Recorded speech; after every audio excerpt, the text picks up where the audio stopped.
almost missed it. The driver had already started to pull away when I banged on the side. The doors opened with a hiss, and I climbed inside. The first thing I noticed was how cold it felt, like the air conditioning was on full blast, even though it was the middle of winter. The second thing I noticed was the passengers. There weren't many. A middle-aged man in a suit sitting stiffly near the front. A young woman with headphones, head tilted against the glass, not blinking. A frail old lady clutching a shopping bag to her chest.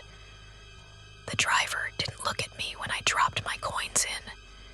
He just stared straight ahead, hands locked on the wheel. His face was half hidden in shadow. I sat halfway down the aisle, trying not to think too much about how empty the bus felt. At first, it was normal. The bus rattled over potholes, the streetlights passed in steady rhythm, and I leaned against the window, exhausted. But slowly, I started to notice little things. The girl with the headphones wasn't nodding to music.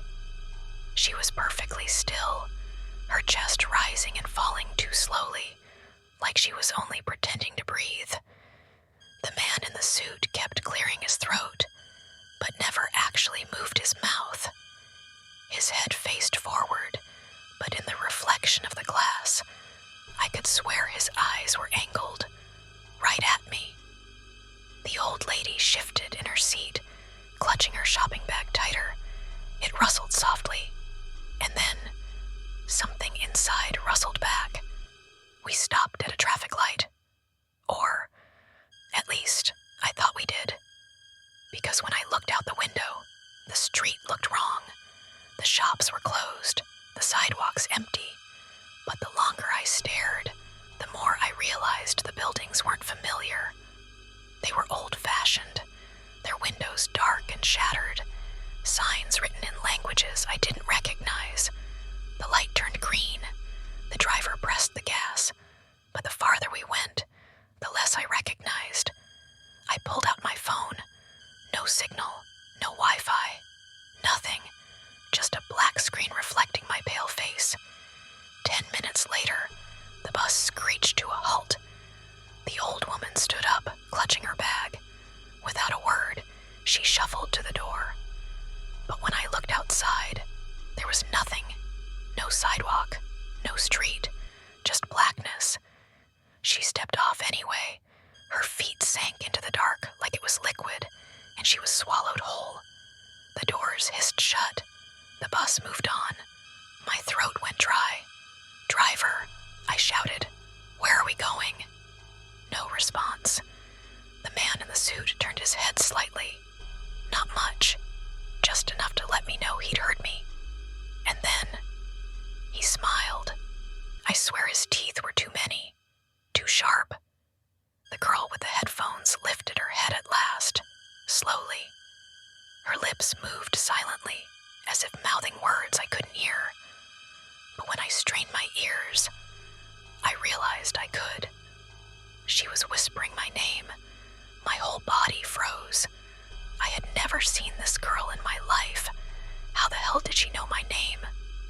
The bus turned sharply, the wheels screeching. We were off the main road now, plunging into some kind of forest. The trees were huge and black, their branches scraping against the windows. That's when the man in the suit stood up.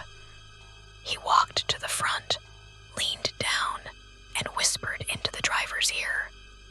I couldn't hear the words, but the girl in the back began whispering too, repeating them in perfect sync. It was like they were speaking in a language not meant for me to understand. The lights flickered, the engine roared, the bus drove faster, deeper into the forest, and then another stop. The doors opened. This time, an old man climbed aboard, tall, gaunt.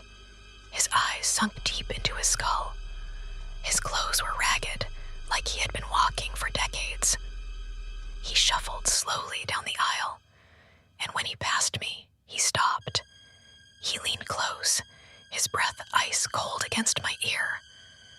"You shouldn't be here," he whispered. My voice cracked. "What do you mean?" He smiled, too wide, his teeth yellow, cracked, endless. "This bus doesn't take the living home." I shoved back in my seat, heart hammering, but nobody else reacted.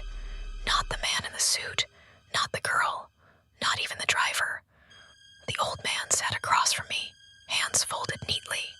His eyes never left mine. The bus kept moving. I looked out the window again, only to see my reflection staring back. But it wasn't copying me. It was smiling, grinning ear to ear, while I sat frozen in terror. I jerked back. My reflection kept smiling. Then it raised its hand, slowly, deliberately, and tapped on the glass. Tap, tap, tap, right in time with my heartbeat. I snapped my eyes shut, muttering, "Wake up, wake up. This isn't real." When I opened them, the passengers were gone. The man in the suit, the girl, the old man, even the driver. Empty seats stretched into the darkness. I stumbled to the front. The wheel spun on its own, the engine roaring louder than ever. The bus wasn't stopping. I pulled at the doors. Locked. I shouted for help, my voice bouncing against empty walls. Then I heard it, a whisper, right behind me. "Sit down." I turned, and there they were, all of them, the man, the girl, the old woman, the gaunt old man, sitting in different seats, staring, smiling, and all at once, they spoke together. "You'll never get off." The lights flickered out, and when they came back on, I was the only passenger left. The road stretched on forever. The forest swallowed everything outside. The driver's seat was empty, and the bus keeps moving, faster, farther, into nowhere.